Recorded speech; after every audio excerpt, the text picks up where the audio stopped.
نحمده ونصلي ونسلم على رسوله الكريم أما بعد فأعوذ بالله السميع العليم من الشيطان الرجيم بسم الله الرحمن الرحيم۔ آج ہم سورۃ النساء کی آیت نمبر 10 اور 11 کا کچھ حصہ پڑھیں گے۔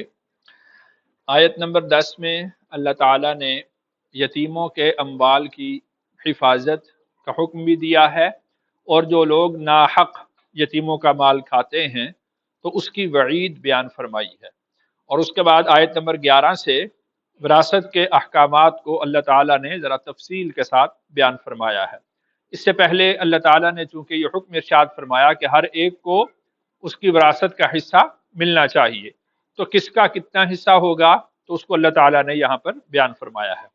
اب یہاں پر یہ دیکھیے کہ وراثت کی کتنی اہمیت ہے کہ نماز، روزہ، حج، زکوٰۃ، ان کے مسائل کو اللہ تعالیٰ نے قرآن مجید میں تفصیل کے ساتھ بیان نہیں فرمایا، لیکن وراثت کے احکامات کو اللہ تعالیٰ نے بڑی تفصیل کے ساتھ قرآن مجید میں بیان فرمایا ہے، تاکہ وراثت میں جو لین دین کا معاملہ ہے اس میں کسی قسم کی کوئی زیادتی نہ ہو، کوئی ظلم نہ کرے، اور چونکہ کسی کا ناحق مال کھانا وہ حرام ہے تو اس وجہ سے کسی کے پاس کسی کا ناحق مال بھی نہ جائے۔ ترجمہ دیکھیے، ان الذین، بے شک وہ لوگ، یأکلون، جو کھاتے ہیں، اموال الیتامى، یتیموں کا مال، ظلماً، ناحق، انما یأکلون، وہ کھاتے ہیں، فی بطونہم، اپنے پیٹوں میں، نارا، آگ، وسیصلون، اور ان قریب وہ داخل ہوں گے، سعیرا، آگ میں۔ تو یہ ان لوگوں کے لیے وعید ہے جو یتیموں کے مال کو ناحق کھاتے ہیں، اس لیے کہ جب ایک آدمی فوت ہو جاتا ہے تو اس کے وہ بچے جو ابھی تک بالغ نہیں ہوئے وہ سمجھ بوجھ نہیں رکھتے اپنے مال کی، اپنے نفع اور نقصان کی، اس لیے کہ یتیم کہتے ہی اس کو ہیں کہ جس کا باپ اس حالت میں فوت ہو جائے کہ جب کہ وہ نابالغ ہو، تو پھر لوگ ان کے گھروں میں جا کر پڑے رہتے ہیں، کھانے کھاتے ہیں، اور یا پھر مال کو تقسیم کرتے ہوئے خرد برد سے کام لیتے ہیں کہ ان کو کیا معلوم کیا ہوگا، نفع نقصان کو ان کا پتہ نہیں ہے، تو جو تقسیم کرنے والا اس کا وارث ہے تو وہ اس کے مال سے مال کو خرد برد کرتا ہے۔ تو اللہ تعالیٰ نے اس پر وعید بیان فرمائی کہ وہ لوگ جو یتیموں کا مال ناحق کھاتے ہیں، تو یہ ناحق کی شرط ہے، جیسا کہ ہم نے پہلے پڑھا تھا کہ اگر یتیم کا وارث یا یتیم کا جو سرپرست ہے وہ محتاج ہو، ضرورت مند ہو، تو وہ حق الخدمت لے سکتا ہے جو معروف اور دستور کے مطابق ہوگی،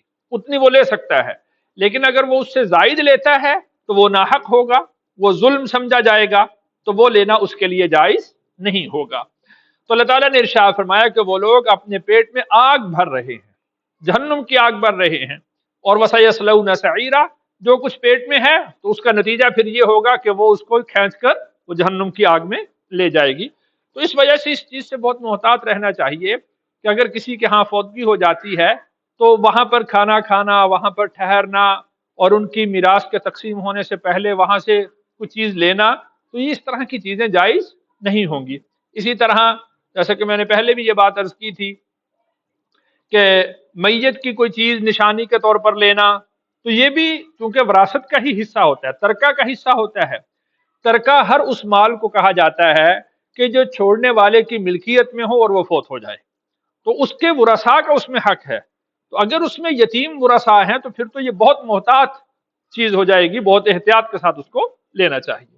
آگے اللہ تعالیٰ نے احکامات کو مزید تفصیل کے ساتھ بیان فرمایا ہے۔ ارشاد فرمایا، یوصیکم اللہ، وصیت کرتے ہیں اللہ تمہیں،